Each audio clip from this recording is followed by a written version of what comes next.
This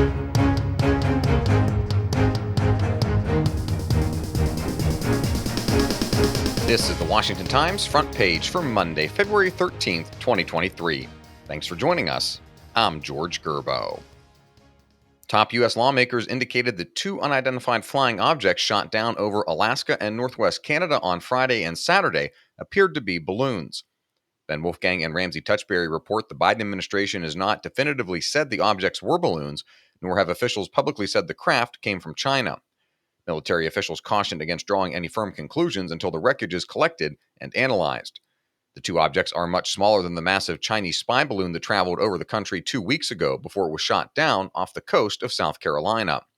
Another high-altitude object was shot down Sunday over Lake Huron. It's believed to be the same object that was first detected over Montana late Saturday and then slipped from radar before military personnel picked it up over Wisconsin early Sunday. The harsh reality confronting Nikki Haley and other 2024 Republican presidential contenders is that the contest has already turned into a two-person race. Seth MacLachlan reports former President Trump and Florida Governor Ron DeSantis have a leg up on potential rivals.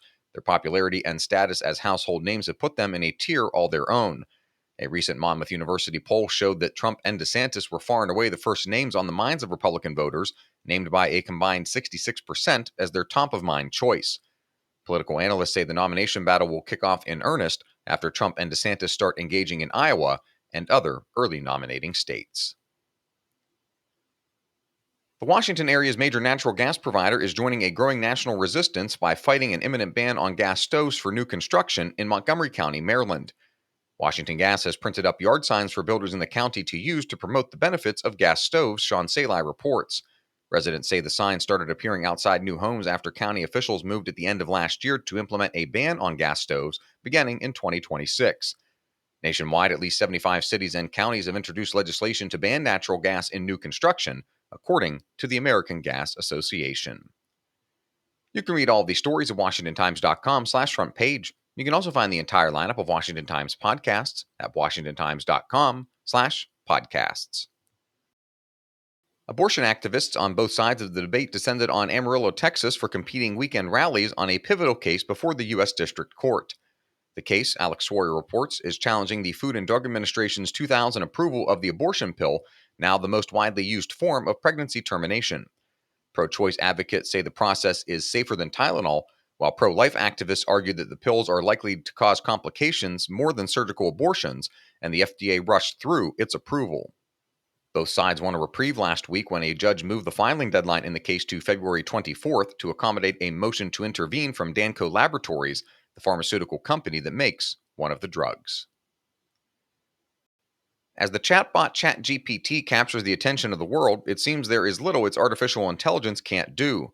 Stephen Dinan put that to the test when it comes to drafting legislation.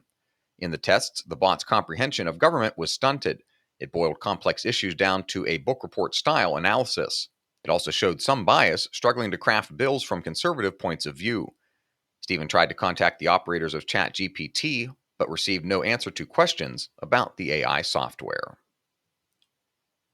And finally, the company that keeps your lawn green is also heavily invested in the cannabis industry, pushing for an end to federal restrictions that prevent marijuana businesses from accessing banking services.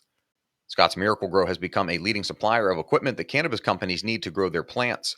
It's also invested $150 million in RIV Capital, a cannabis investment and acquisition firm. Over the past few years, Susan Ferricchio reports the company's executives have stepped up efforts to convince reluctant lawmakers to support changes in federal law. One of those would lift restrictions that block dispensaries from accessing banking services.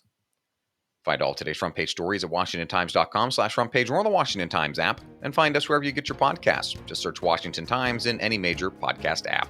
You can also find us on Twitter and Instagram at Wash Times for breaking news, sports, commentary, and more.